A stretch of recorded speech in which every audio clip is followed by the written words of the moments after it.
Акыркы бир сутка ичинде Кыргызстанда коронавирустан дагы 5 бейтап каза болду. Алардын бирөө Бишкекте, экөө Чүйдө, дагы экөөсү Ош облусунда катталды. Муну менен илдеттен каза тапкандардын жалпы саны 1864 кишиге жетти. Коронавируска каршы республикалык чам штабтын 9-июндагы маалыматына ылайык соңку бир суткада 459 кишиден вирус жаңы аныкталды. Анын көбү Бишкекте катталды. Мурда ооруп жаткандардын ичинен 331 адам сакайып чыкты. Коронавирус пандемиясы башталгандан бери Кыргызстанда 108.173 киши вирус жугузуп алды. Алардын 101.364 сакайды. Учурда 1818 киши стационарда дарыланып жатат. Алардын ичинен 106 бейтаптын абалы өтө оор экендиги кабарланды.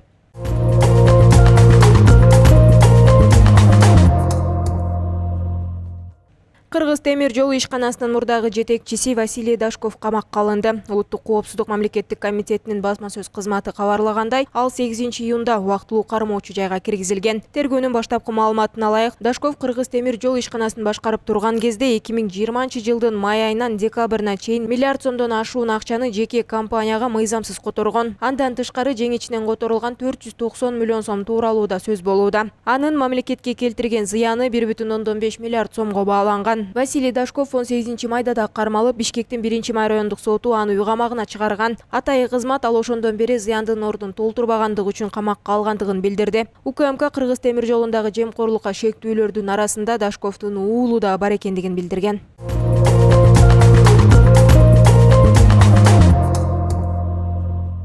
Кадам жайда жергиликтүү кеңештин депутаты эл аралык маңзат соодасына шек саналууда. Аны менен кошо дагы 2 тургун кармалды. Улуттук коопсуздук мамлекеттик комитети 9-июнда билдиргендей, ал кезектеги маңзат партиясын Өзбекстанга жөнөтүп жаткан учурда колго түшкөн. Тергөөнүн баштапкы божомолуна ылайык 50 килограммдан ашуун маңзат жана 250 миң доллар колго түшүрүлгөн. Мындан тышкары орган кызматкерлери депутаттын жана анын агасынын жашаган жерин, автоунааларын тинтип, 37 килограммдан ашуун марихуана, 9 килограммга чейин апийим, 4 килограмм гашиш, мыйзамсыз курал 232 миң акш доллары, 42 миллион 299 миң 500 сом жана 106 миң сом табышкан. Ал маңзатты тараткан, Тажикстандан алып Өзбекстанга ташыган деп шек саналууда. Кармоо үчүн атай операция уюштурулган. Маңзат соодасына аралашкандар Тажикстандын жарандарынын арасында да изделүүдө.